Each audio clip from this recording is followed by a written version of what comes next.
who asked Muhammad Ali to retire, he said an interesting thing. He said, yes, I think Ali has retired, but he admitted that Muhammad Ali may have financial problems, and he indicated that Ali had spent the Ken Norton purse before he even received it. Now, I want to show you some highlights from the 15th round in just a moment. But first, how about the New England Patriots? Would you believe it? 48-17, the Patriots shoot down the Oakland Raiders. They have now beaten Miami, Pittsburgh, Oakland, 3 weekends in a row. Andy Johnson for a touchdown. Patriots score right away. Steve Grogan, what a day he had. Darryl Stingley on the receiving end. Patriots go up by a score of 14-0. Raiders came back at this moment, and it was Kenny Stabler going to you-know-who, Freddie Bolitnikoff, Mr. Moves, 14-7 after the extra point. Then it was the Steve Grogan show. Marlon Briscoe, number 88. Marlon's played for everyone. Grogan back to Stingley this time. Grogan accumulated 221 yards, passing and rushing. Look at this. When he wasn't passing for touchdowns, 3, he ran for 2 more. And we'll show you another one. He rushed for 56 yards, passed for 165 yards. He just busts right into the end zone. He did everything all game long for them. And finally, Jess Phillips, who's been with Cincinnati, New England, and Oakland, broke free and got in again, 48-17. Patriots a winner. Now let's quickly update you on all the action. Some of the games still in progress right now. Denver leading San Diego 10-0. The Jets in San Francisco scoreless. They're at the half. Miami, the game you're watching, leads Los Angeles at the half. Dallas had to come back. They now lead Seattle 14-13. Houston big right now over New Orleans 31-19. Now all finals. Baltimore 42, Tampa Bay 17. Green Bay wins its first game for Bart Starr 24-14 over Detroit. St. Louis dumps the Giants 27-21. Giants still winless. There's the score again. 48-17. New England goes to Detroit next week. Now Buffalo got 50 points and 130 yards out of O.J. Simpson. They rout Kansas City. 45 for Cincinnati, 4 touchdown passes for Kenny Anderson, 45-24. Chicago beats Washington 33-7. You all come to the Super Bowl, Chicago and New England this year. And Philadelphia beats Atlanta by a score of 14-13. Charlie Smith with 4:21 caught the winning touchdown pass from Mike Barilla. As you can imagine, the world of boxing was thrown into a turmoil this week with that announcement by Muhammad Ali in Istanbul, Turkey, that he had retired, particularly in the heavyweight division. So we have invited the 2 most successful fight promoters in the world into our studios today. On my right-hand side, Bob Arum, and over here on my left is Don King. And Don, the first question everyone wants answered is whether or not Ali is sincere. Is he finished as a fighter? Well, first you must understand Muhammad Ali. I think Muhammad Ali is a unique and extraordinary type of individual. And every time that he says something, he really means what he says, you know. So it's not like he's unstable or that his credibility is. He's a kind of artist that performs for the people. He's a people's-like champion. And at the time that he said that, I'm certain that he really meant that he's going to retire. Bob, do you agree with that? Do you think that Muhammad Ali meant it when he said it? Well, I sure agree with that statement. Now, but the ultimate question is, will Muhammad Ali retire? And nobody really knows. He's been the greatest champion in the history of boxing. A lot of people hope that he doesn't retire. If he wants to retire, obviously it's his decision. He's given the sport everything he has. But I'm inclined to believe that ultimately Muhammad Ali will not retire. All right, well, let's say for a moment, theoretically, that he has retired. Let me show you footage from what would be his last fight. Now, we're going to pick it up in the 15th round. CBS covered this fight. You'll be able to see it in its entirety the night of October 22nd. Keep one thing in mind. This is late in the 15th round. Muhammad Ali appeared to have taken charge early in the 15th. But as we came down the stretch, then Ken Norton became the aggressor. You can see the time left in the round. We come inside of 30 seconds. In my opinion, and I think everyone else, this was the strongest part of the 15th round for one Kenny Norton. And Don and Bob, I know you were both at ringside, so you noticed the same thing that I did, that as soon as the fight ended, Ken Norton was absolutely certain that he had taken the crown away from Muhammad Ali. Now, focus in on Kenny Norton, what he does. First of all, he is going to insult Muhammad Ali at the conclusion of this round. Then watch and see what he does following that. He'll go over to his corner, jump into the arms of his handler. There he is. You see, he thought that he had won the fight, no question about it. Now, I've got to tell you that both Don and Bob have told me that they agree with the decision. They thought Muhammad Ali won it. Don, let me propose this. if Muhammad Ali has retired, Ken Norton and George Foreman would fight for the heavyweight championship. That seems like the way it would be, but that is not the way I would propose it to be. I have declared George Foreman heavyweight champion of the world. Now, this is not by now an arbitrary or ego trip. This is something that is substantiated by fact. George Foreman knocked out Ken Norton in 2 rounds in Caracas, Venezuela. He knocked out Joe Frazier twice. He has proven beyond a doubt that he's the most formidable and awesome guy out there, so I feel that he should fight Ken Norton, but it should be George Foreman champion, Ken Norton challenger. Bob, would you agree with that? Should we just give the heavyweight title to George Foreman? You don't give the heavyweight title to anybody. Whether Kenny Norton or Muhammad Ali won that fight, in the opinion of people, everybody in the nation will see on October 22nd. It was a very controversial fight. No question Muhammad Ali won because the officials scored it for Muhammad Ali. Whether the American public and the world public agrees, they will have to make their decision on October 22nd. But assuming that Ali now retires, what I think should happen, and I believe what the boxing associations believe should happen, is that Ken Norton and George Foreman should fight for the vacant heavyweight championship of the world.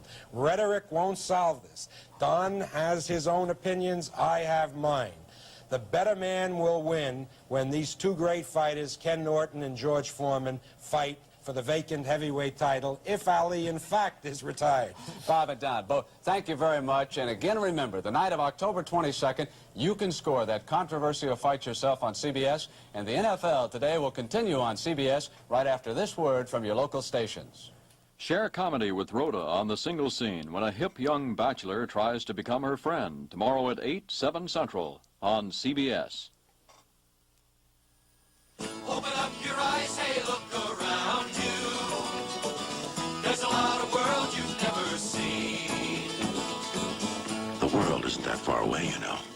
On Pan Am, it's only a 747 away, in any direction. Welcome to the world of Pan Am, because they're right to the world. Where can you find a wagon in a size that's quite unique? At Dodge, at Dodge. Where can you find a wagon with the comfort that you seek? At Dodge, at Dodge. Everyone seems to agree this Aspen wagon is unbelievable.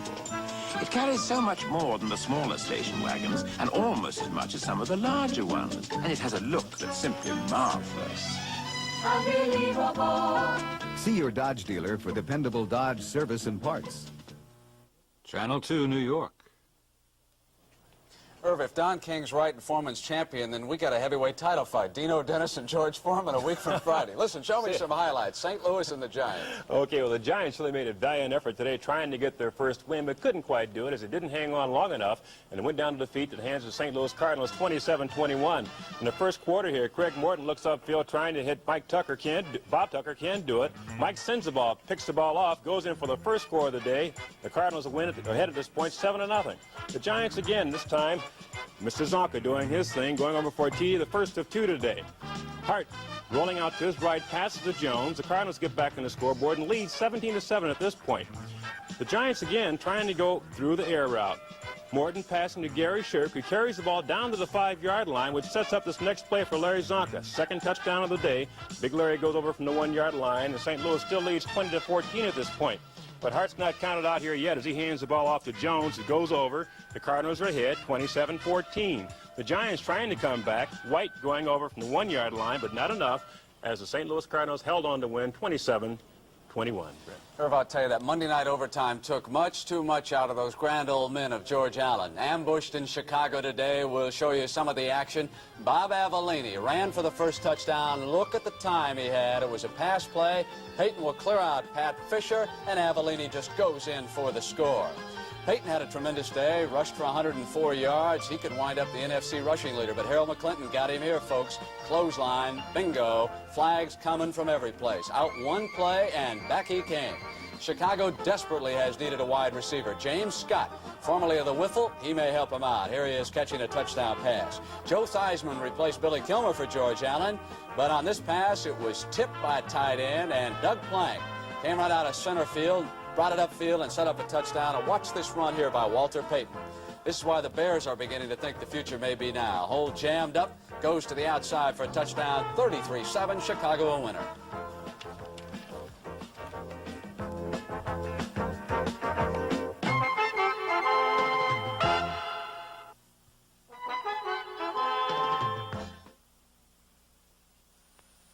A man puts many things in his automobile. Gasoline. Who's been around the NFL so long that both of us played against him. And you know, there's a crew cut under that helmet. I know you can't tell it from here. I played golf with him, and if his family turns out, he's got a gallery that looks like Augusta. He's got about 20 people in his family. He's a great guy. That, of course, is Earl Morrill, who's got a son who's a monster and quite a football player, too, an offensive tackle. Pat, can you believe that the rushing statistics would be like this? 170 for Miami, with Malone with 94, and the Rams have only 65. Oh, I and can't the Rams have had to throw so much.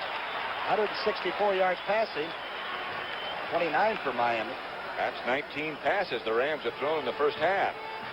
That's half a season usually for them, the way they rush the football. Of course, keep in mind again that Miami, for the most part, has been playing with a five-man front. A five-man defensive line designed to shut off that run. Tom Gerdine and Dwight Scales back deep for Los Angeles. And, of course, Garo Yepremian to kick off. And also keep in mind that the Rams play the second half like it's World War III. They have been overpowering in the fourth quarter, particularly. Yepremian hits a good one. Scales at the goal line. And he swings to his right and now back to the left. Hit by Mandich. And Scales gets out of bounds, and after all that running, got only back to about the 13-yard line. They're going to have to tell the rookie to stop fooling around with that, bring it up, get to the wedge, try to get it to the 30-yard line, and then bail out. Let's see if the Rams have done some X's and O's on that chalkboard at halftime and have come up with a way to block the five-man front and figure out when the darn Dolphins are in it. Maybe that's the big confusion. Looks like it's going to be a four-man front this time. That's exactly what it is. Three linebackers, but they're overshifted. Still the same offensive setup for the Los Angeles Rams. James Harris still the quarterback. And he gets back to McCutcheon. McCutcheon trying to find some running room, can't make it. Tackled by Charlie Babb, who takes him out of bounds. Actually, the Rams would probably be better off to go ahead and block it like it's a 5 and block that linebacker that stands up and just consider him a defensive end and go ahead and sweep that way and block it like it's an overshifted 5 and stop trying to make it maybe more difficult than it really is. One other interesting statistic on 2nd and 8 now for Los Angeles, of the first half this is the fact that the NFC's leading rusher, John Cappelletti, had only 3 carries and picked up only 10 yards. It'll be 2nd and 8 with the ball at the 15 of Los Angeles in the opening seconds of period number 3. Fake to Cappelletti. Harris throws, tipped. One of the Dolphins got a hand on it. Herder, the 6'6" defensive end. And Bonaconte might have intercepted that had Herder not knocked it down. Harris just sort of lobbed that one down the middle and doesn't look like he's really in control right now. 3rd and 8. Big John Williams, one of the underrated tackles. Number 75 right there. The story on 3rd down conversions, and both of those, as a matter of fact, are pretty good. Look how long this 3rd down conversion is. That's the problem.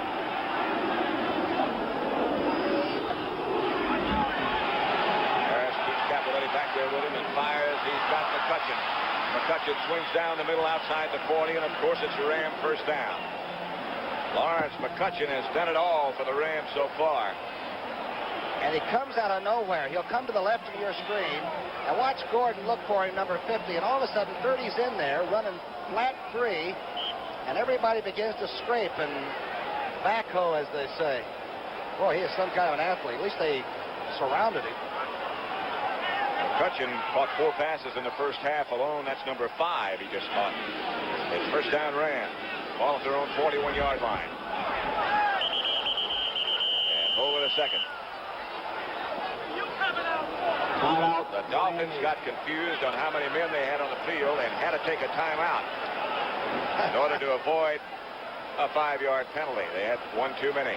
That's when you know your defense is really mixing them up, right? When you fool yourself. A couple of times it looks like they've gotten away with 12 men on the field.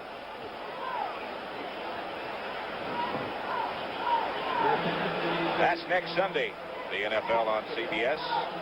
The Giants will open their new stadium in the Hackensack Meadows against the Dallas Cowboys. St. Louis will be against Philadelphia in Philadelphia. Atlanta at New Orleans.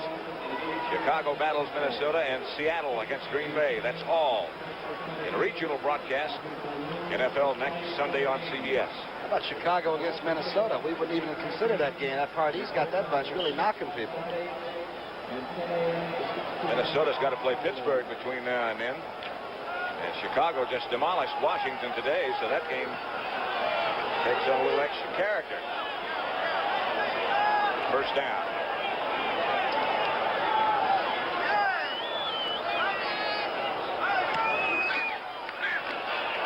Straight ahead, Cappelletti for nothing. Maybe a yard. There's Toll. Look at him. He claims he's gotten the football. And he is mad. Now, he's a broadcast major from KU. He ought to be able to make his point. Look at him. Yeah, I guess he did. I'll tell you one thing. If he comes to the studio, I'm letting him have the mic. He broadcasts with me when he wants to. He's getting the defensive signal. Either that or Don Shula's coming to settle down. Maybe a yard by Cappelletti. So we'll make it 2nd and 9 with the ball at the 42-yard line of Los Angeles. 13:20 left in the third period. The Dolphins 14-0 over the Rams. Takes an interception. Jesse wide open, and he ought to go. Ron Jesse, touchdown, Los Angeles. And the blocking, so this pass was made possible. Incredible.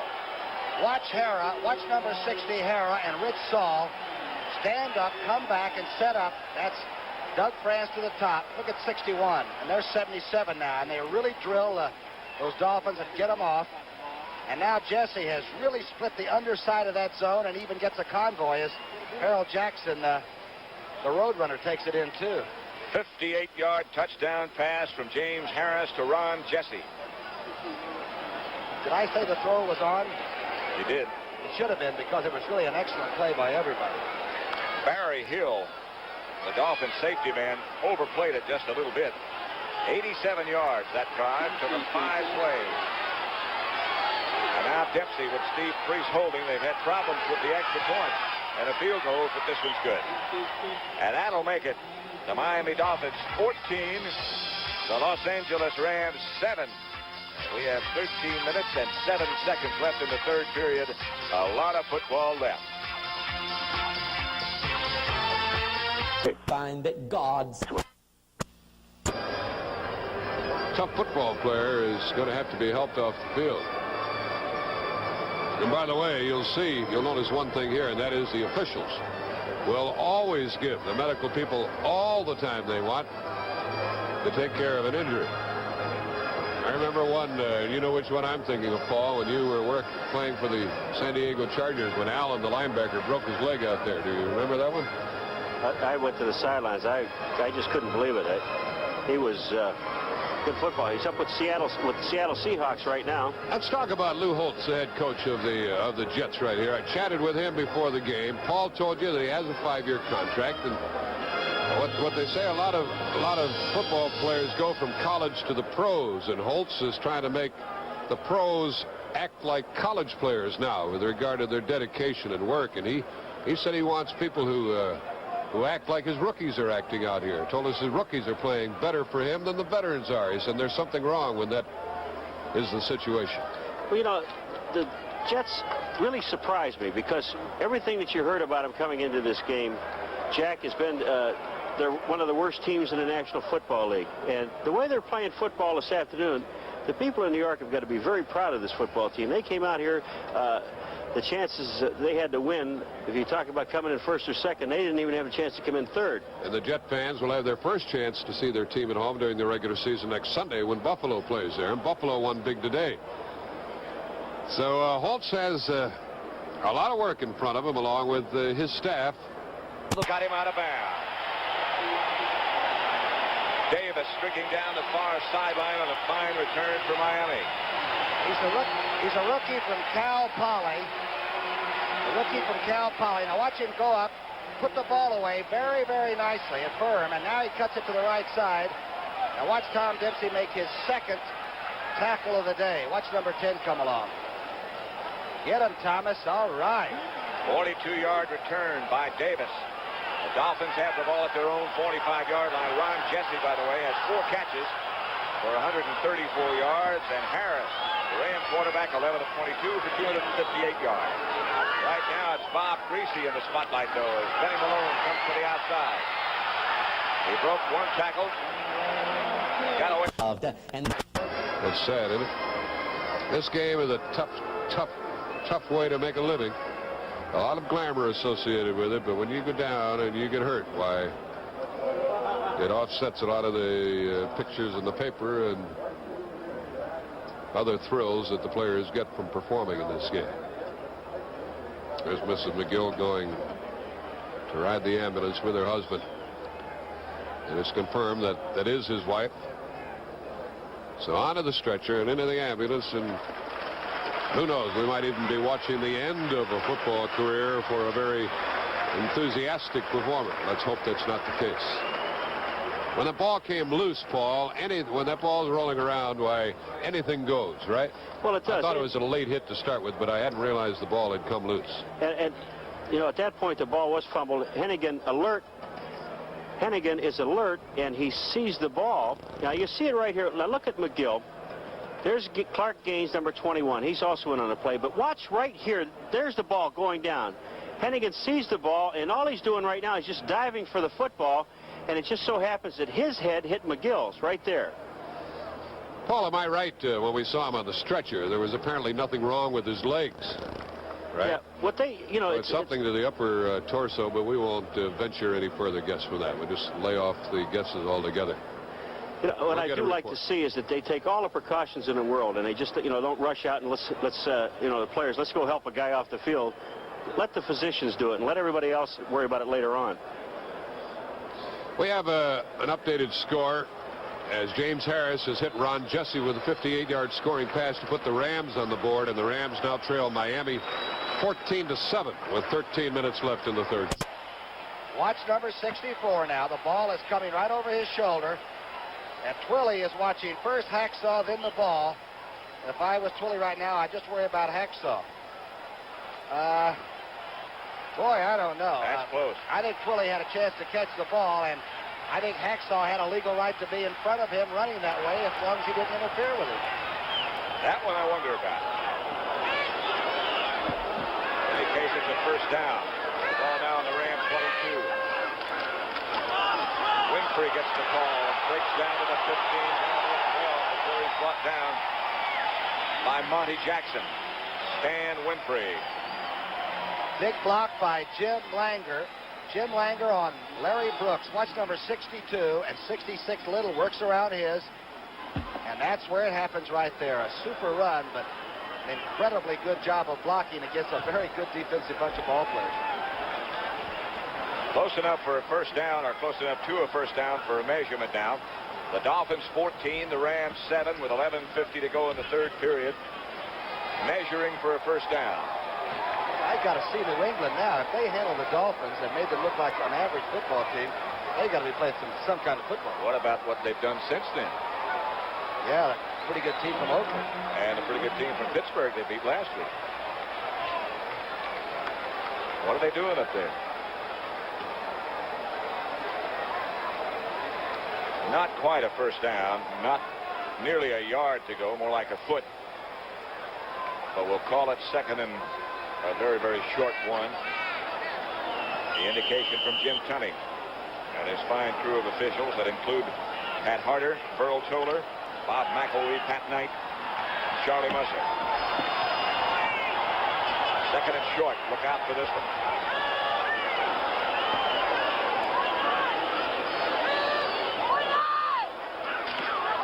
Malone gets the call and got the Dolphin first down close to the 10. Brooks getting up from underneath the pile. I'd imagine you'll find Youngblood down there somewhere too, and Hacksaw Reynolds, that would figure. Is that Benny Malone just a little bit bow-legged? And a little bit quick to go along with it. Wait till we get a shot of him go back to the huddle here in a minute when we can get it back on this side. It looks like one of his feet might fly off any minute. It looks like a human egg beater when he comes down the field. The main thing about him is that he's active and he's got a lot of herky-jerky motion and tough to tackle. Number 32 is. It is first down yardage by Benny Malone. And the Dolphins have the ball at the Los Angeles 11-yard line. The Jets and San Francisco in the third period. The score is 0-0. By far the best effort so far by the Jets. They were shut out by Miami last week. Right here. First and 10, Miami on the Los Angeles 11. He's going to go, and he's got lots of room. Down to just shy of the 1-yard line. 5 years ago, he would have challenged those tacklers. Pat, the main thing is, if you go too early, you're in trouble. If you go too late, you're in trouble. And he knows just about when to act like he's throwing it and now go. And it's the second rushed in by the defense. And now he knows that he's really pushing it now. They want him so bad to stand up. He got very close to a first down yardage. Jackson and Perry made the tackle. I don't know what the odds are for a quarterback to run 3 or 4 times against the Rams and get away with it. Very slim. Kind of getting all the kinks out of the chain now. What a drive this has been. Has it been?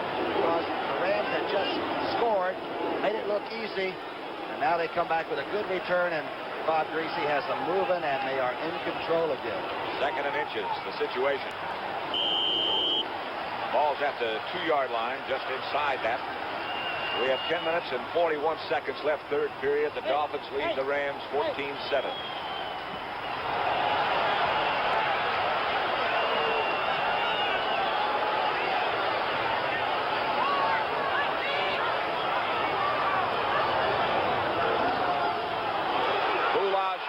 Top got very close. That time left I gave you just a second ago is remaining in the third quarter. So there's lots of football left at the Orange Bowl in Miami. And Kulas did not score, but he did get the first down at about the half-yard line. You've got Olsen, you've got Cody Jones, Hacksaw Reynolds, Fanning, Brooks. That's an average of about 268 or 270 per. That's right in the middle of that Ram defensive line. Bob Greasy. Malone and Kulas the setbacks, and Malone. No, this is Winfrey. He scored.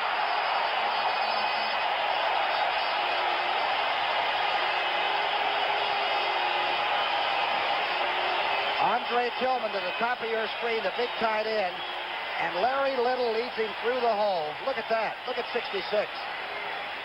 That is Jim Youngblood that he just shadowed. All right, Watch same play, different view.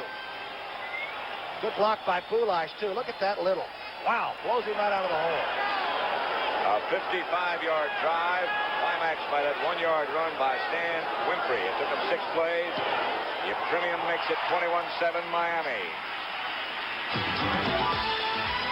It has been a very, very strong showing for Don Shula's Miami Dolphins as they have controlled the football against the Rams and lead by 2 touchdowns.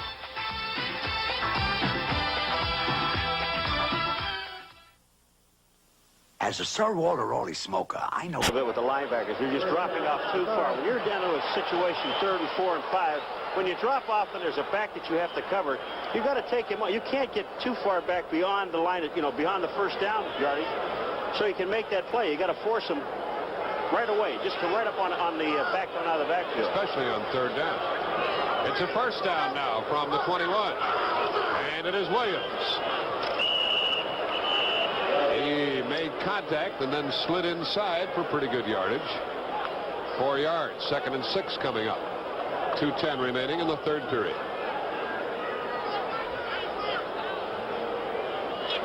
That batted pass is the one that might do the Jets in. Washington goes to the right. Willie McGee comes left. The tight end is Mitchell. He's on the left side this time. 2nd down and 6. Williams again. And the hole closed in a hurry as Ed Gallagher got to it. With Richard Neal in on the action. Boy, Gallagher is strong and fast. He was back to the inside, moving down the line, going towards the off-tackle position. When he saw Johnson cut back to the inside, he made the tackle. Just a good play. Williams has run for 50 yards and 15 carries. It is 3rd down and 3. He threw in this spot a while back. Plunkett did. This is a delay to Sammy Johnson, and it'll be 4th down. So, not necessarily a very popular call at the Orange Bowl. But it's just as good as if they recovered it. They think they should have it. And the feeling is, hey, look what we just did. They didn't give it to us, but by gosh, we showed them who was boss. Now watch Scales. He decides to stay behind the wedge this time. No fooling around. And watch these people in those marine green jerseys come through there. Yeah, it's down. It's legal. They kick it out right there and go after it like piranha. James Harris takes over the offensive unit on 1st and 10. 9:37 left, 3rd period. The ball for Ram 24. And Harris says, I can't hear because of the boo. And the crowd's delighted. That's exactly what they wanted.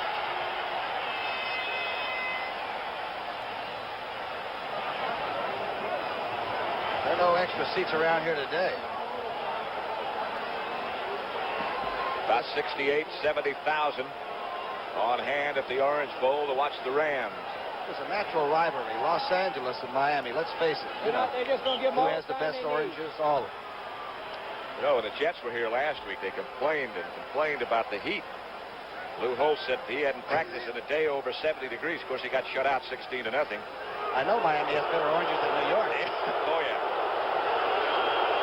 And again, chorus of boos coming. The crowd at the Orange Bowl, and Harris sets his offensive unit down. Perhaps trying to call an audible. He gives McCutcheon. McCutcheon was chased behind the line of scrimmage, got away from a couple of tacklers and 2 or 3 more. John Andrews had a chance behind the line of scrimmage. Larry Gordon finally made the tackle. Pat, it looks like against that 5-2 that somebody's pulling and nobody's sealing down that interior lineman. And McCutcheon is probably going to be the one that says, hey, fellas, do we know what defense they were in? Because that's like getting run over at a railroad crossing. He got 8 yards, most of it on his own. Taking 2nd and 2 at the 32.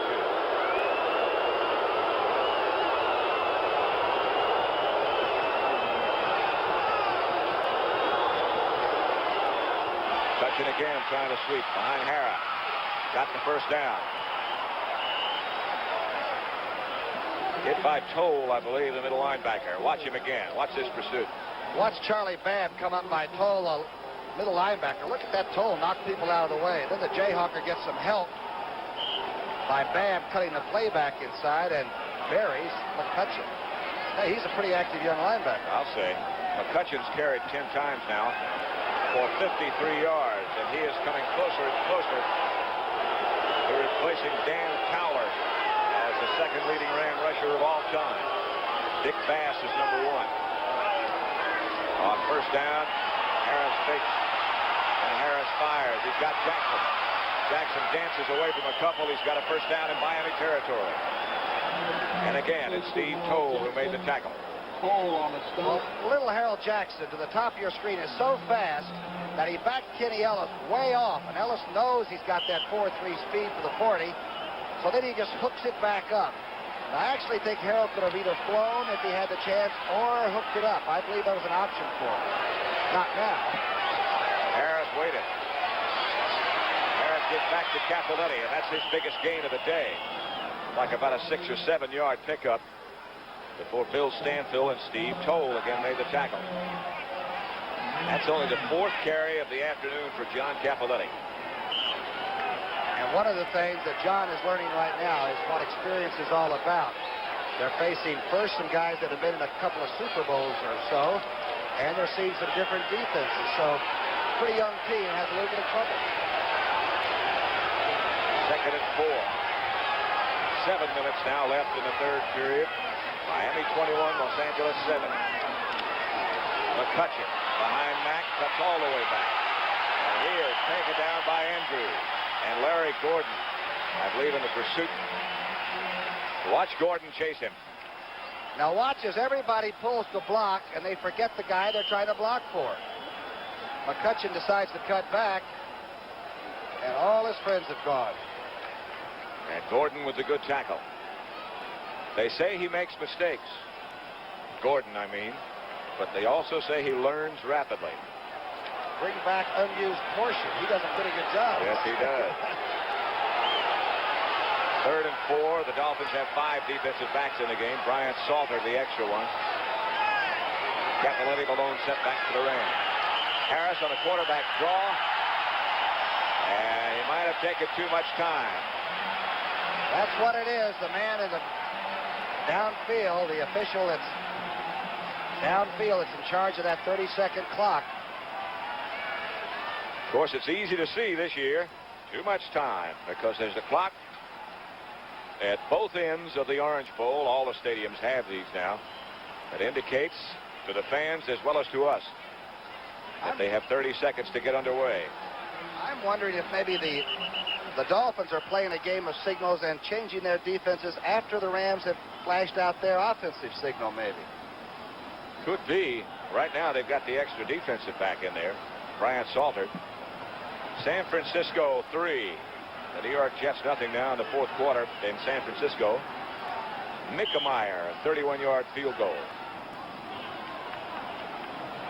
Third and long. And again, the conversion on third down depends on how much your third down is for. This is always third and long facing the Rams this day.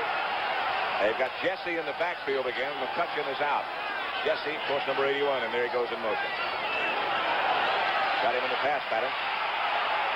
Deep to Jesse. Touchdown run, Jesse Ram. He beat Brian Salter. I wondered if 81 had control of the ball as he went over the line. It's 9-0. And Austin, number 67. If you don't think these people were doing some holding in here, the rush is on. Elam the ball bounces right back up. Hardman is the man that tackled Namath. The ball bounces right back up. Look at Austin Holden, number 67. Hardman makes the stop. Elam picks it up and scores a touchdown. That was the 5th sack today for the 49ers, and they now lead 9-0. Bull puts it down. Mickemeyer makes it 10-0. To stop. With Steve Priest holding, trying to make it 21-14.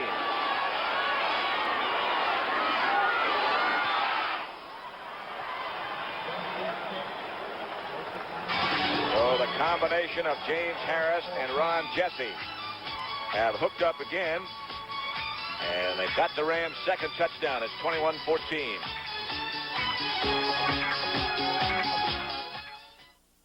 Are you like me? Crazy about cars? He works for him, you know. That machine of yours? Camera with Weekend Sports. Quarterback Steve Grogan engineered the route by running for 2 scores and throwing for 3 more. 2 TD passes went to Darrell Stingley, the third to Marlon Briscoe. Patriot fullback Sam Cunningham ran for 101 yards and caught 5 passes for 94 yards. The Patriots are 3-1. Oakland lost its first game in 4 starts. The much improved Chicago Bears socked it to the old little boat. He might not. Next to it, we have a snake plant. Really hard to kill. As the Bears handed the Redskins their first loss. The Bears... Now, I'm mentioning this. That's all Rick Wright, brothers. Even concentrate. She's befit. Little north of 137th Street, Delafield provides... See you. You bet. Doing with that thing. Here's the cone closest to you. And Louis Giamona at the top of your screen. Okay, Pat Knight, and there's Jesse reaching for the ball. Now, Pat Knight is the official. Watch this. And he sees those feet go together there. And if the ball is in control, and he says it is, it's a touchdown. And the arms go right up. Dempsey kicks a high kick in the direction of Winfrey. He decides to let it go, and Davis finally picks it up. And Davis slips down, shy of the 20-yard line, and a flag goes down. Looks like clipping against Miami, and they are going to start from deep. And it's going to take another greasy drive to sort of set the Rams back. It is holding called against the Dolphins. Whatever, suddenly the impetus has changed to the guys in the gold and blue a little bit. We still got plenty of time. 5 minutes and 49 seconds left in the third period yet. And it's 21-14 Miami over Los Angeles. Holding against the Dolphins. And the Rams seem to get it going. They're like a big machine. They begin to labor a little bit early, and they don't do things right. But by the fourth period, when they find out what you're doing, if they can decide, they can play pretty good football. The fourth period, at least so far in this season, has been their quarter. Here's Bob Greasy on first down. The ball at his own 9-yard line. The pitch back to Malone. And Malone did well to hang on to the football. Stopped by Monty Jackson, the right cornerback. Look at Malone. Watch Benny now. If you can pan down just a little bit. There's a little guy that came out of Arizona where they just chopped cotton and sold potatoes and just work, boy. That's all the Malone brothers do. And they can play football. And I'm awfully proud of them, I'll tell you, from Art on to this young fellow you're watching right here. Somewhere they all learned how to run. And fast. Yeah. Second and 6, the situation now. The ball at the Dolphin 13, and here's Malone again. Down the corner, and he falls. Elmendorf made sure he was down, short of a first down. And again, big Darrell Carlton limps back to the offensive huddle for the Miami Dolphins, number 71, having those ankle problems. Sure, he had it retaped at the half, and out comes Howard Twilley. It was Jim Mandich, excuse me. I would say if it's a big one, a big 2 yards. So far. Well, there's Hardman and Weber both back there. Hardman beats Roma. Joe gets back just way too far. Look, you see Hardman get back, and right afterward, he just gets slammed. What a number he did on him, and Namath is limping. I don't think we'll see him anymore today. Here's Dwayne Carroll punting again. And rather than McGill, it's Bruce Taylor and Anthony Leonard waiting.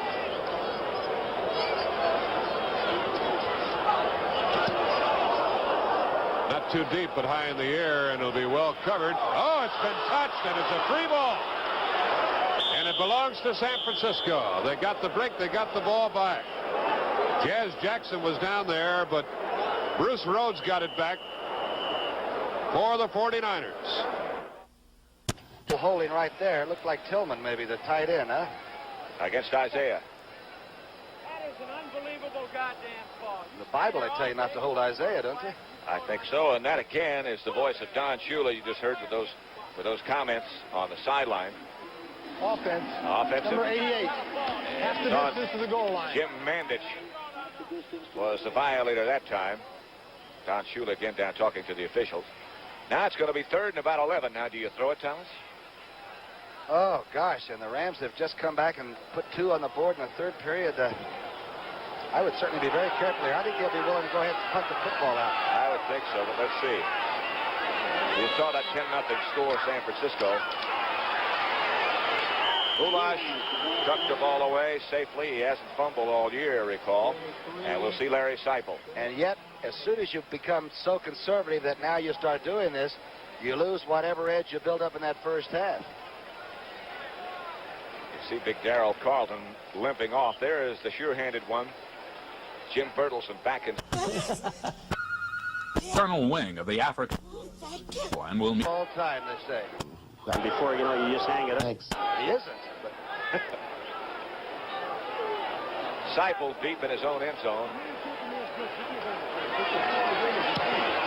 Hangs a high one in the direction of Bertelsen, who's going to try to run it back. Jimmy Bertelsen shakes one tackler. Gets into Dolphin territory down to the 46-yard line after a 41-yard punt by Larry Seipel. Stopped by Norm Goulash. Take a deep breath and take all this in now. The CBS Sports Spectacular next Saturday at 4:30 p.m. Eastern Time has the World Light Heavyweight Championship. Here, Plunkett, one of the few he's run today. He's got all the time in the world. Steps up in the pocket. He sees Washington breaking. Interference, defense, first down. They got their feet tangled. Now, I don't know whether he made any hand contact and push, but he must have because the other official threw the flag. It's first down at the 20-yard. And McCutcheon gets the call. Cuts back inside, a block by Dennis Harrah. I believe he actually tripped on Harrah and still made about 5. Watch the man now that spent 4 years of his life in Fort Collins, Colorado. Now let's see if he trips on Harrah. He does. That Dennis Harrah knocks everything down, including his own ball players. Can I say that fight was in Germany? Mount Everest, I think you said. Right. Copenhagen, I think I know it was in Denmark.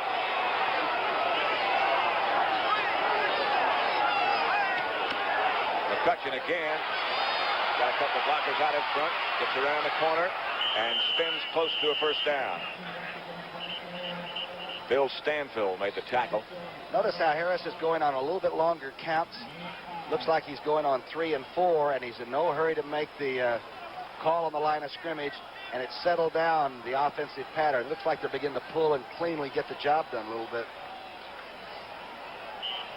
It's going to be third and less than a yard with 2 minutes and 12 seconds left in the third period. Miami 21, Los Angeles 14.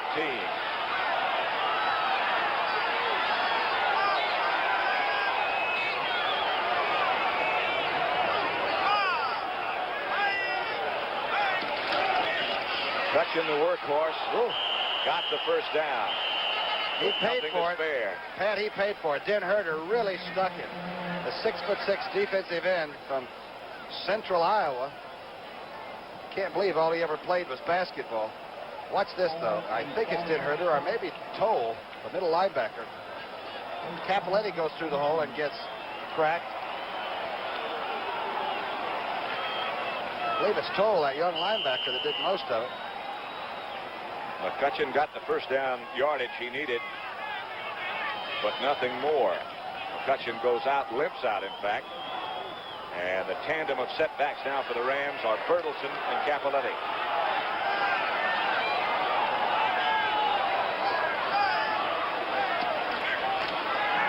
Fake is to Bertelsen. Harris running for his life, fires over the middle. He's got Jesse again. Barry Hill is having a heck of a time with Jesse. Well, it's a darn much room between the linebackers and the safety men. Watch this fake. In fact, the fake is so good that Harris almost gets tangled up himself, and he's got a problem with Stanfield. It's one of the great throws that James Harris has ever made because he had to do it under a lot of duress. Randy Crowder was looking right at him. 17-yard pickup, force enough for a first down for Los Angeles. Ball at the 18-yard line, 50 seconds left, third period. Capoletti gets the call. Cappy might have a little room. Takes one. Good tackle by Ken Ellis on the outside. Ellis came up and stuck him pretty good. Well, I'll tell you, when the Rams finally get you located and focused on you, they can really play the rushing game of football. Bertelsen goes out. McCutcheon comes back. Bonacani is not only a great linebacker and going to be a heck of a broadcaster, but he's also a lawyer, isn't he? Yeah, practices here in Miami. There he is, number 85. Harris, the pass. Protection is good. Bob Klein jumped, fell over a couple of Dolphins and couldn't come down with the ball. Is that your friend Barry Hill that was up on top? I think so. Number 44 was... Klein is about 6'5" tall anyway. Big guy from Santa Monica. Now watch this. It's a jump ball. That's NBA stuff. That's Barry Hill landing on head. Brian Salter goes into the defensive unit on 3rd and 7 now. And Bonacani comes out.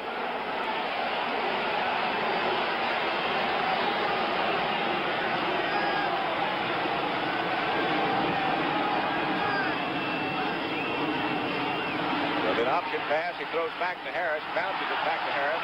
If it's a lateral, of course, it's okay. Harris picks it up and goes to the 3-yard line. And I'm assuming it was a lateral. That's what they're going to make sure, but if it didn't go laterally, if it went the least bit forward, It's just an incomplete pass. Take a look at it now. Watch where McCutcheon is where he throws, and watch where it bounces to Harris. Remember, he can't take a pass back. The quarterback is not a legal receiver. I believe it's a lateral. It is. It's a legal play. That's the end of the third quarter with the score. Miami 21, Los Angeles 14. We now pause for a word from your local station. Sideline. Dragging that right knee a bit. To the left, it's David Knight. Picone to the right. The give is to Marinaro. He broke a couple of tackles and gained about 9 yards on the play before Mel Phillips finally put a stop to it, along with Dave Washington, the linebacker. Marinaro actually has been on the only offense that the Jets have had all afternoon.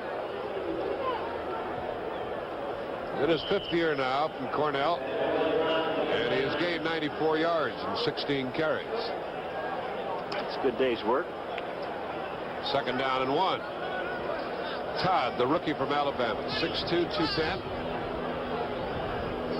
Good time to throw the ball, wouldn't it, Paul? But he doesn't. He gives to Marinaro for a 1st down carry. Did you say no? Well, when I saw him running, I said no. You know, Jack, it's a tough situation. You're coming into a ball game 17 points down. You're in the 4th quarter, and you see the other quarterback in front of you getting mauled all afternoon, you know, and it come into a game, and he's really not warmed up to start throwing a football. He's got to run some plays. The 49ers know it. I'd hate to be in his position right now. Fields is the center. Austin and Rasmussen the guards. The fake to Marinaro. Good action. A pop pass to Marinaro.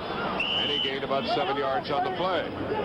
You can sure see the difference in the mobility of the two quarterbacks, Namath and Todd. It's almost, when we watched Namath, that he couldn't drop quickly enough to throw a screen or anything of the sort, Paul. All right, like with Todd here now, you got to be a little bit more careful with this man, because he'll come out and run on you. He can dance around a little bit. There's not only making the tackle on Marinaro, but he can move a little bit better than Joe Namath. So they got to contain him to the outside. You can't just take off and run at it. 2nd down and 2. He is going to throw the ball, and good coverage out there by Mel Phillips. The pass incomplete to Satterway. And now he's simply a rushing ball carrier. By the way, Harris has 30 yards. In 4 carries. Might also point out that if the defense had recovered that, they could not pick it up and run with it. The crowd still doesn't understand that last ruling, but there was nothing wrong with that. James Harris and his offensive unit. 1st down and goal from the 3. He gives to McCutcheon. Ryan Caponetti and Hara, and McCutcheon does not get in. He got to the 1. That was the first play of the 4th period at the Orange Bowl in Miami, where the Dolphins lead the Rams 21-14. Pat Summerall with Tom Brookshire on a perfect late afternoon in South Florida. Well, that Toll, that young linebacker, really gets a great lateral pursuit. That play looked like it had TD written all over it. Toll somehow got over and turned it upside down. Been a good day for James Harris, as you can see. 2nd and goal.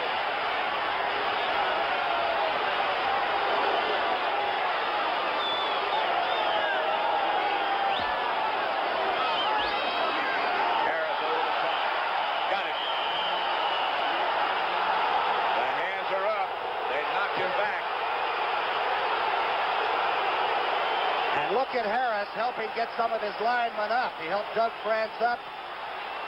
He waits, lets the undercharge take care, and up over the top at least once. Again, it was very close, but if any part of the ball is over or on the goal line, it is touchdown. From that angle, it doesn't look like he made it, but from straight down the sideline, it does. Tom Dempsey to try to tie it up now at 21 all. And he does.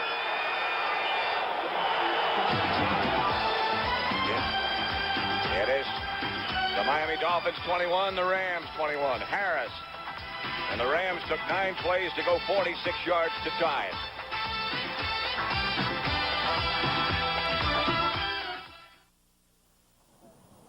Lee is mighty particular. Ball at the 22, 2nd down and 7.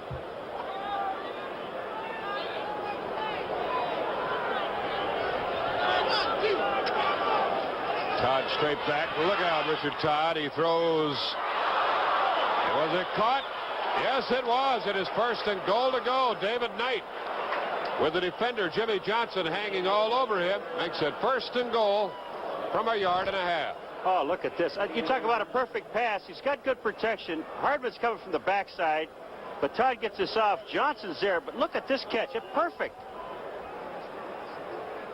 Now we'll watch Al Krivas, who just checked into the line, the second-year man from Boston College, blocking number 71. He's sitting there blocking Hart, that's they call that slam dunk across the side of your head, isn't it?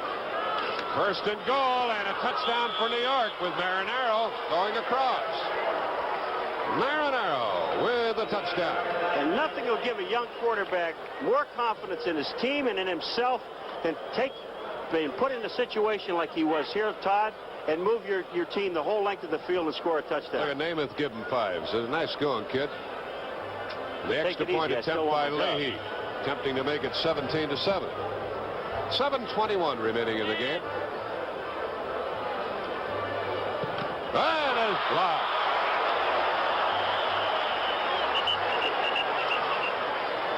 Tommy Hart, I believe, is the one who got in there and knocked it down. Well, that keeps the Jets 11 points behind. Oh, it was the bowling ball himself, Nottingham. One of the great blockers, not having a good rushing year, and Boulash has sort of displaced him right now. Boo's a little bit better pass receiver. But, Pat, everything the Rams have done has been close. They almost juggled one at the end zone that Jesse caught. Did they score on the last quarterback sneak or not? But this kind of a game between two great clubs, I think, is decided that way. Scoreboard's got it 21 apiece with just over 14 minutes left in the football game. The Rams and the Dolphins hard at it. Greasy fakes to Winfrey and fires this time to Malone. Malone comes into the secondary, about an 8-yard pickup before he is stopped by Jim Youngblood. A great call by Bob Greasy, and one of the great tackles by the man you see right there, Jim Youngblood. Here's Jack Youngblood, no relation, putting the rush on. And down the field, Jim Youngblood made a heck of a tackle on Malone in the open field. There's Vinny. Coming out of the backfield, he made that pass reception on 2nd and 1 now. 9-yard pickup by Greasy on first down. Bullock, the back closest to him, gets the ball. Bullock gets right to the 50-yard line and a first down. You see him looking? He's looking right by the yard marker and also toward the coach. If he hadn't have made that, he has to look Shula right in the eyes.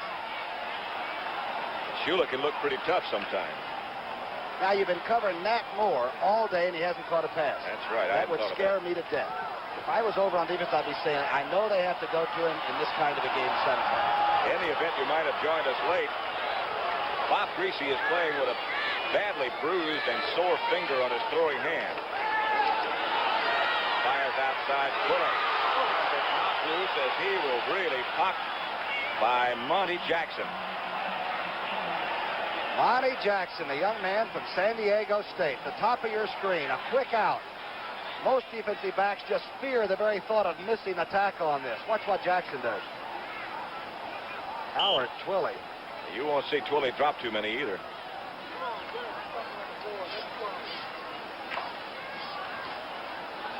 The information has just come to us that this is James Harris' best game ever as far as the cumulative yards are concerned. Sam Winfrey in the backfield. I'll give you that extra information in a minute. Winfrey's the fullback. Winfrey, about a 5-yard gain. Against Baltimore in 1975, James Harris had 294 yards. He's already got 336 today. So it looks like he's well. You know what I like about the way he's run the game, and I'm talking about appreciating a quarterback's play, is that he really has run his offense under awful conditions today. Great defense, a lot of changing fronts, and he's been very cool, and as you see right now, it's Greasy that's got to pick up the big third down. Jim Mandich in the game for the Dolphins, and so is Larry Seipel. Seipel, number 20.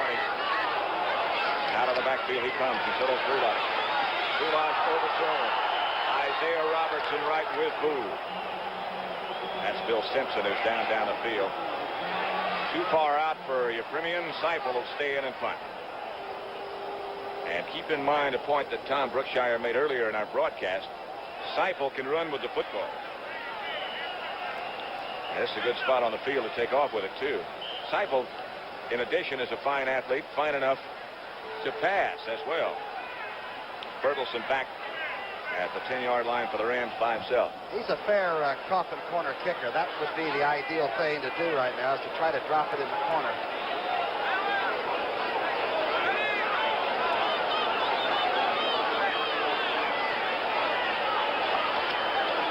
He's looking in that direction.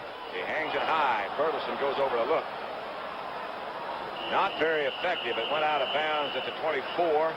And that's where the Rams will take it over. Now they move up to the 25-yard line where the Rams will take over.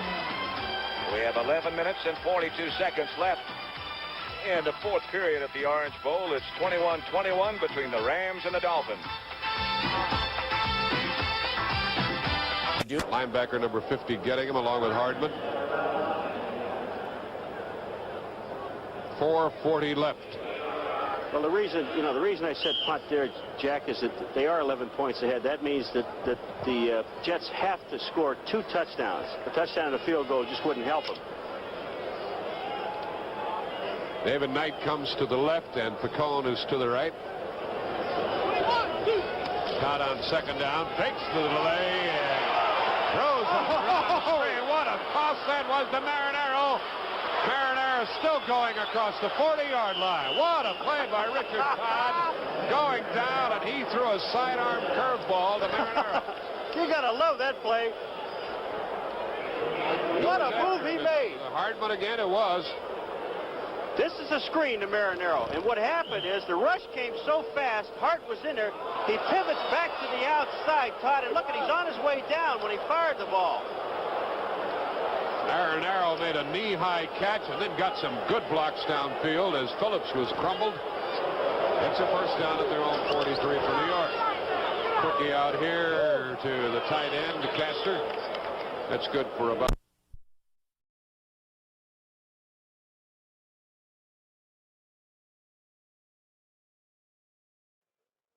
Three and a half minutes, 3:27 left. Vanderbunt chased him out. He makes it exciting, doesn't he? Well, the Jets have made it exciting here today, Paul. That one batted ball that went up in the air seemed to turn the tide when Mitchell caught it, didn't it? Yeah, and the pass really wasn't. And the fumble by Namath. They see the athlete can do everything at about 3/4 speed, and it's faster than just darn near anybody else or anything else. That's just what he did. He's supposed to throw it. Nobody was fooled. He puts it away. San Francisco 17, the New York Jets 6. That's the fourth quarter score at Candlestick Park. Look at this one. End of a dream, huh? Right. 23-0. Denver over San Diego. And Dallas has taken the lead in the fourth period over Seattle. Cowboys 21, Seattle 13. Third down, and James Harris drops the pass and throws. He got Jesse again. Jesse broke one tackle, now breaks another one. And Ron Jesse gets away from another man and shakes again. Jesse to the 43-yard line before they finally gang up and stop him. A first down, Los Angeles. Brian Salter missed him at least twice. Here's the play. Good blocking now, an over defense by the Dolphins, and the pass rush now is non-existent. Harris stands straight up. Here's Salter's first shot at number 81, Jesse. Look at that balance. Now Jesse decides to cut it upfield. He would like to be tackled now in a neat fashion, but nobody wants to cooperate. And he has to go through it. There's Salter again, number 30. He stayed with it. Fine run by Jesse. He came out of the backfield again. That's catch number 70 for Ron, 7 rather, for Ron Jesse. 70, that's a pretty good year. In the direction of Jackson, got it. Fine catch by Jackson as he slipped going down. Not bad coverage either by Kenny Ellis, but what do you do? Again, watch the pass blocking. That was Capoletti helping to the top, McCutcheon helping to the bottom on Stanfield, and look at this diving catch on the deep sideline. 25-yard gain by Jackson. Good catch. Jesse, I started to say a minute ago before I gave him 70 catches, has 7 for 220 yards. 2 touchdowns. Not too shabby. He's not through, maybe. Capoletti comes to the outside, now cuts back inside. Hit by Gordon. Patience is a virtue, you know. Even in football, where everything explodes on the count, on the line of scrimmage, that time Capoletti went to the left and saw the defense sort of overrunning, and then he just turned it back inside. Against Minnesota, the Rams ran that way with Capoletti carrying and looking for the hole against Carl Eller 14 times in one ball game. He finally asked the offensive tackle, "Let me give you my playbook. Don't you have another play?" Here's Bertelsen straight ahead. Looking for the first down. He got inside the 10-yard line. The attendance today, 65,314. They haven't been disappointed. Now, if you had to write a script for one, and let's say the Rams get 3 points, there's still a lot of time left. So what we're trying to say is that the Rams want to really nail down 7 now and not take a chance. Because as we've told people before, if you're thinking about an early dinner, this could be one where it might be a little bit longer. Could be. 8 minutes and 21 seconds left on the clock now. 3rd and 2. Capoletti right behind James Harris. But McCutcheon gets the call. McCutcheon's got the first down. Touchdown, Los Angeles. Lawrence McCutcheon sweeping to his left, scores for the Rams. All right, here's this 206-pounder. Look at Max inside, Doug France inside. Good blocks that cut off the pursuit. Now the feet take over. Just inside the flag. No problem. That good block by Tom Mack cut down Charlie Babb. And McCutcheon got it in. It is Los Angeles 27. Miami Dolphins 21. Dempsey is Steve Priest holding, trying to make it 28. Dead center. The Rams 28, the Dolphins 21. McCutcheon, 9-yard touchdown run in a drive that went 75 yards and took just 7 plays. The Rams lead by 7. This line is just crumbling those quarterbacks. What you do is you grab a guy like Knight when he comes back in the huddle and you say, look, if I want to stand back here and get killed, at least you can do is catch the ball when I get it to you. 2nd down and 10. 2:08 remaining in the game. Score 17-6. The 49ers on top. Satterwhite goes to the right. They play another game, and there goes Elam. Fumble, kicked by Hart. Loose ball, Jets have it. Way back inside the 35-yard line. Rasmussen recovered it. Hart was trying to get out it, and he kicked it. Elam came looping around from the outside, and he nailed him again. Well, Hartman and Elam and Webb and Hart have been shaking hands all day, congratulating each other. Jack, what's happening is Rasmussen and Roman, 2 people on the left guard and tackle. We'll get to it in a second. Yeah, the Rams have gone ahead of the Dolphins, by the way, 28-21 in the 4th quarter. I don't believe that's... No, I'm not going to comment on it. I don't think it is. Can you sing? No. Is there a song? Oh, see there. You look like Vaughn Monroe. Monroe. Stay out of wardrobe, right? Here's Tom Dempsey. Again, it's a line drive kick. Again, taken by Nottingham. Nottingham hit by Thomas. Gets out to the 38-yard line where the Dolphins will take over. Dempsey really having a problem with his kickoffs. Tough team, though, to catch up against. Oh, yeah. Real tough team to try to load it up. The only thing that's great about Bob Greasy is that he doesn't try to do it in one play anyway. Now, if you try to do it in one play against a team that rushes the passer as well as the Rams do, then you're going to have a lot of problems. And it's 1st and 10 for Greasy in that offensive unit. Goulash and Malone, the offensive backs, with 7 minutes and 55 seconds left to play. Here comes the blitz. Outside Malone, and he fell down. Boy, was that ever set up. How did Youngblood, how was he the one that came over and touched down Benny Malone? Now, again, that's regular grass. Benny just got everything all tangled up. He had some blockers in front. Oh, he did. Now watch Jack Youngblood being picked up here by Boulash. Get us a screen. Now the ball's already gone. Most guys would quit, right? Not the darn Rams. Dreyer goes over and he's got his buddy there watching, making sure. Play lost 4 yards, so it's 2nd and 14.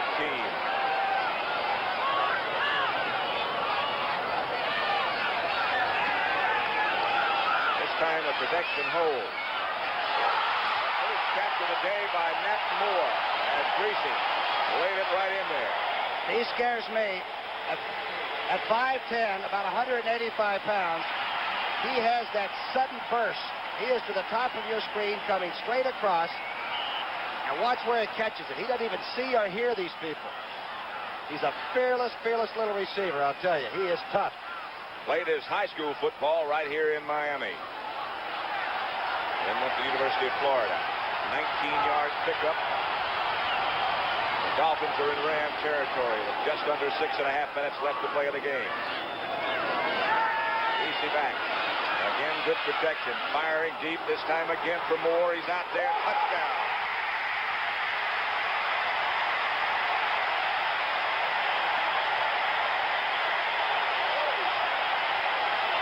"47-yard strike from Greasy to Moore." Top of the screen. A deep post pattern, a beautiful throw by a guy who is supposed not to have a big arm. That's from about the 45-yard line. And I mean, it is a spaceship. Watch the catch. Nat Moore's 17th catch of the year. That's 51.5 yards right on the button, and I mean on the numbers. What a strike. And now Euphemian with a chance to tie it up. And he does.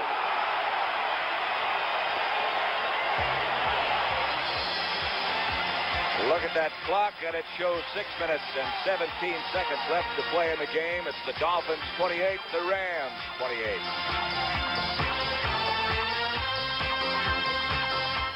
For an injury report on Namath.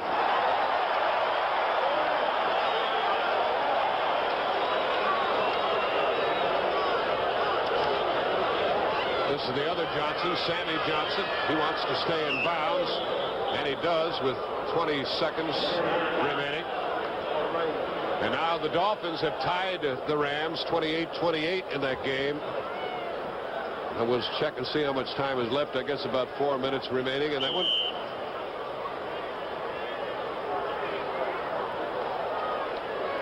(28-28), the Dolphins and the Rams, and this one ends right here.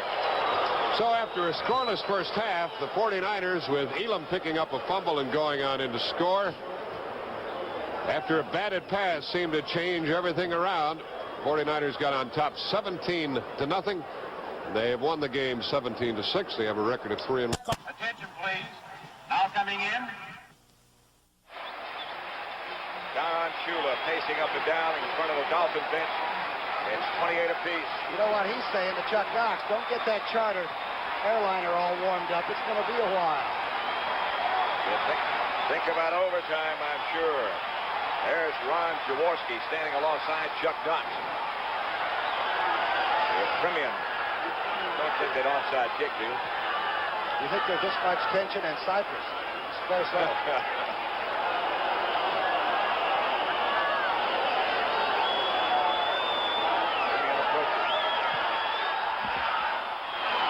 Ball handled by Cardine.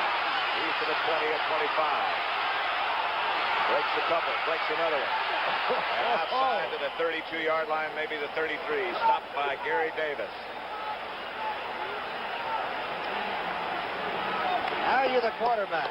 Quarterbacks say, do not leave the ball in your own territory for the other guys to have, because you can lose it right at the gun, right? Both teams have long-range field goal kickers. Premium and Dempsey both can reach it from 50 yards, although Dempsey's had a troublesome day. 28-28. With just over 6 minutes left to play at the Orange Bowl in Miami. 1st and 10 for the Rams, and McCutcheon gets the call. And McCutcheon maybe got 3, perhaps 4. We said it a little bit earlier about Bob Greasy. The great quality I really like in his play calling is that he'll save something. And he'll save a great player like a Nat Moore or Don Nottingham late if he can use him in a particular way. And boy, that's class. That's poise. I suppose in addition to the fact that you think about overtime, you also think about the fact that there's Bob Creasy. At one point, the Dolphins had to use one of their timeouts when they had too many men on the field. So they only have 2 left. The Rams have 3. Here's Capoletti. Cappy. Swarmed on by Gordon. And Andrews, number 70. And it'll be 3rd down for James Harris. Larry Gordon was the Arizona State football player that you and I saw doing that Fiesta Bowl on CBS and was ejected from fighting. And he was a #1 draft, and that may have been the reason that Shula drafted him. He's tough. He is tough. There's a final score. San Francisco 17, the New York Jets 6. New York teams this year 0-8.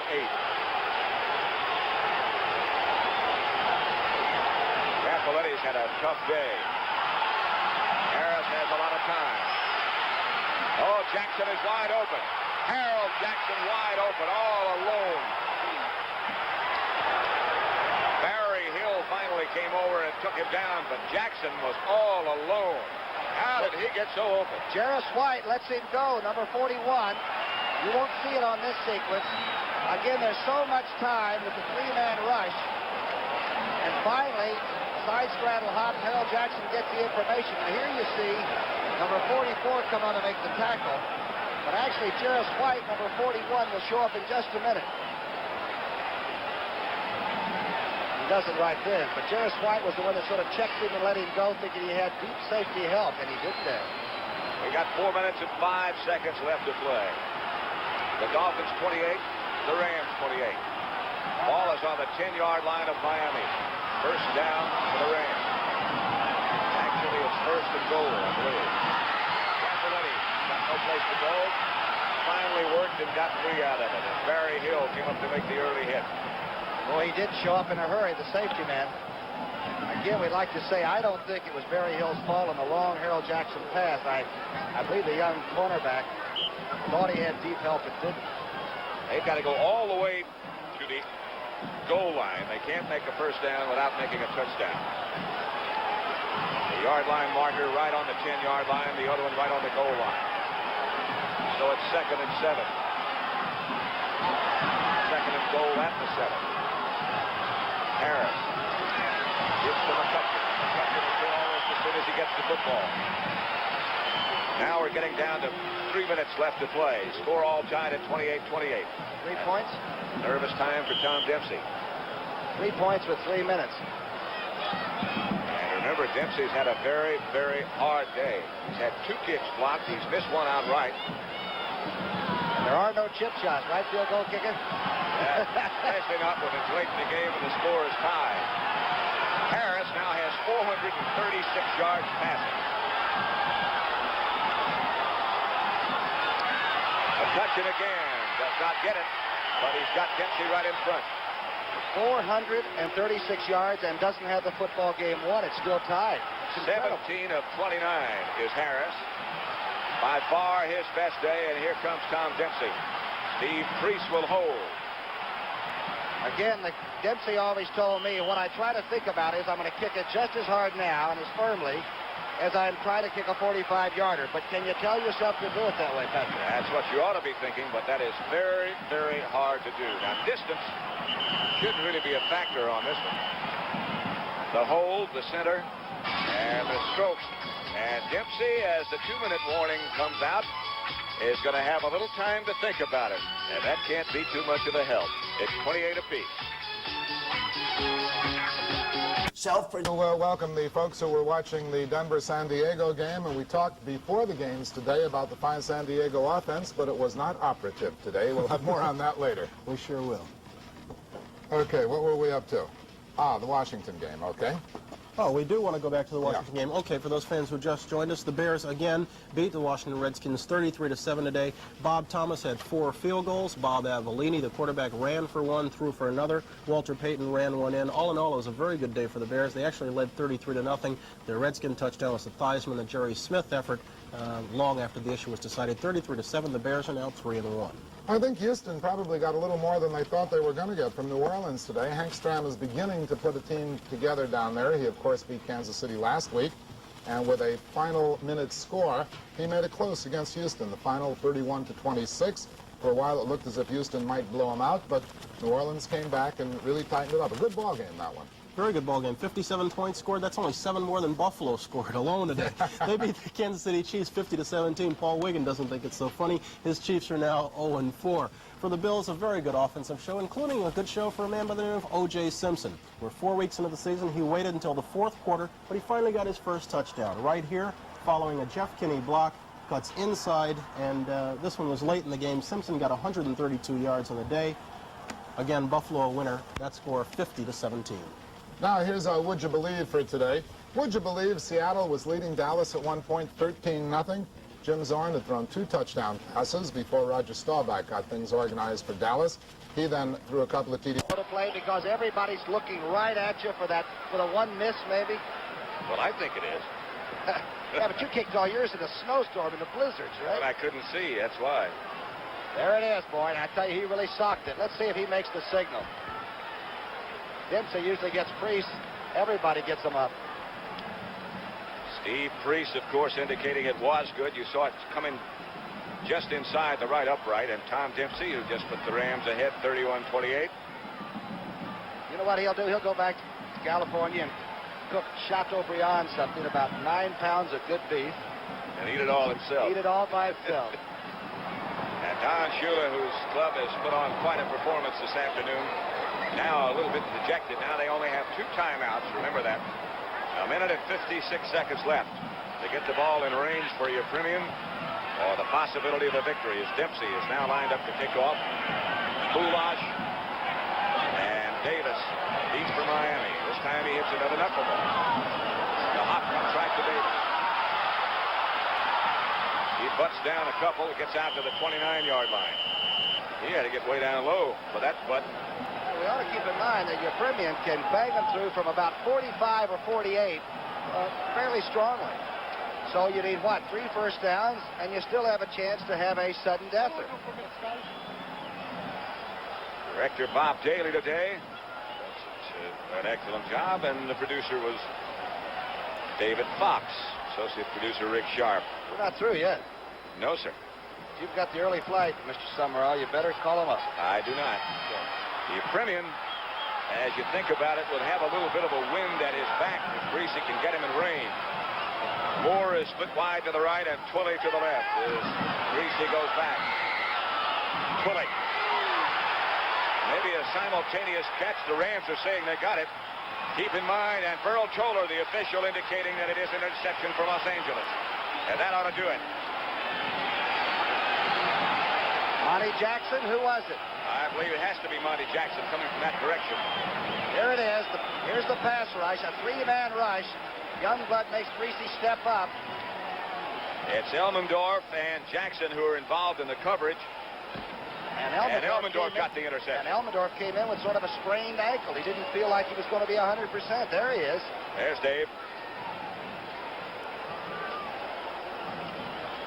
It's some kind of a plane flight back to Los Angeles, the City of Angels, huh? After this comeback, the Dolphins led 21-7 at one point. The Rams have the football with 1 minute and 37 seconds left. The Dolphins have only 2 timeouts left. McCutcheon goes to the outside. He doesn't want to get out of bounds. See a flag go down? I think so. Problem is you can almost stall out the clock. What you don't want to do is lose any important players, and they're all important now. In the last minute and a half of a victory, I've seen a lot of guys glide and let up and relax and get whopped. Penalty's going to be against the Rams. Tom Mack over talking. Well, these Dolphins have played some kind of a defensive football game. Except in the secondary. James Harris has had a super day. I think that was from a lot of time, too. I think that, it's a combination of everything. They have defensed the run extremely well. There's the indication.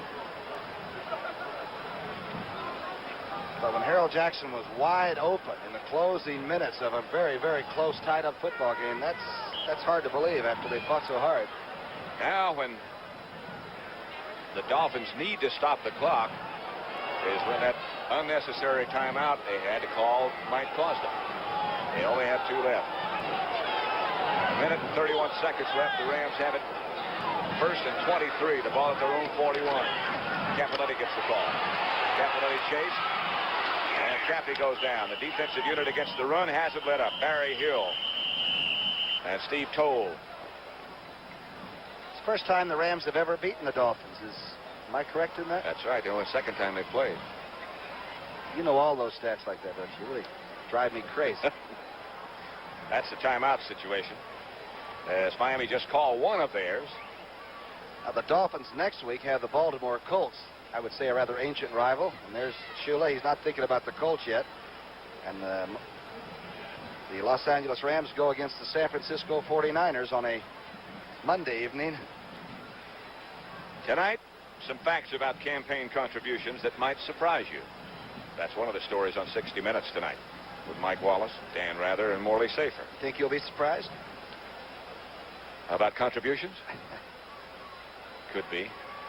You owe me one. I bet you that Merlin Olsen would start his 188th consecutive game, and you said last week he wouldn't. Well, after looking at him on the sideline last week, I thought there was no way. All right. Okay, what I owe you? I'll tell you later. All right. There's the offensive line, and they have to share in what was one of the great passing afternoons of all time. And sure do. Boy, James Harris has certainly done that. 436 yards he's picked up. That's unofficial. James Harris, his biggest day as a Ram. Second down and 22. Caponetti and Bertelsen, the running backs, and Bertelsen gets the call. The sweep, of course, to take more time. Bertelsen does not get out of bounds. Doesn't want to get out of bounds. The Dolphins may have to call another timeout right here. Okay, I'm going to catch you on one this time. Okay. The all-time passing yardage by a Ram quarterback, though, is not this record of James Harris. It's 400 and some odd yards. Got to be either Bob Waterfield or Norm Van Brocklin. You're right. It was the Dutchman. 500 and something. I think about 300 of it over me one day. Was it against the Eagles? Bob Greasy, Carroll, your premium in front of him. 42 seconds left on the game clock. The Rams 21-31, the Dolphins 28. It's third down. Back to Bertelsen, covering up. Bertelsen cuts back. Does not come close to the first down. And with 27 seconds left, the Dolphins use their last timeout. They'll get the ball back for one more series. Would you ever think about putting another quarterback in to throw the last 2 or 3? I guess that would be ridiculous since your other quarterback has put you so close. Like in this case, I'm thinking about Strock instead of Greasy, or Morrill instead of Greasy. I would think about it, I suppose, because Greasy is supposed to have a bad finger. Didn't look like it on that touchdown pass to Nat Moore. Plus, you know, he's been warm throughout the afternoon. Got to stay with him. There's Moore deep back at the 10-yard line. Rusty Jackson is the Ram punter. Number 9. A rookie. Think they're going to try to block it? I think they're going to. That means he's got to get it off at less than 2 seconds. That's what they time him. Jackson standing back at his own 38. Long count again. They tried to block it. They didn't hit him. They stayed away. Moore is going to field it at the 10. Hit down immediately. That's a long way to go with no timeouts. The clock stopped now with 17 seconds left. Good punt by Jackson. A couple of nibble plays to the outside and then try to stretch a zone so far with speed on both ends of it that maybe you can get somebody to make a mistake. With no timeouts left, you got to work that sideline. Boulos checking in with Greasy, who will run this first play and throw this last pass from deep in his own territory. The ball at the 10-yard line after Moore fielded that punt. A good punt by Jackson under those circumstances. This club did quite a job, too, though, you know. Yeah. Nobody ever thought they could come out and run on the Los Angeles Rams. They did more than that. They put points on the scoreboard. Benny Malone over 100 yards. Boulos a couple of strong runs. Greasy. Pass rushes on, but the protection is adequate. He fires up the middle. Pass picked off. This time by Simpson, and Simpson cuts back down the sideline. Simpson to the 15, to the 10. Los Angeles football game. And the Rams will remain undefeated. We have 1 second And they stop the clock now with 2 seconds left on the scoreboard. The Rams have the one tie against Minnesota. Miami's record will drop to 2-2. I think we'll see both of these clubs later on. I had no idea the Dolphins were this tough and physical a football team. They can play with anybody. Rams won't want to come and play them anymore. Don Shula had his club prepared in good fashion. He doesn't know Mr. Rosenblum very well, do you think, the owner of the Rams? I imagine he's a casual acquaintance. Chuck Knox knows him pretty well. That's Kenny Meyer alongside Chuck. The crowd now starting to empty out. This should be all of it. And Harris just stumbles backwards. Bertelsen and Capoletti protect him. And the Los Angeles Rams have defeated the Miami Dolphins 31-28. That's the end of the game. The final score 31-28. We'll be back at the Orange Bowl in just a moment.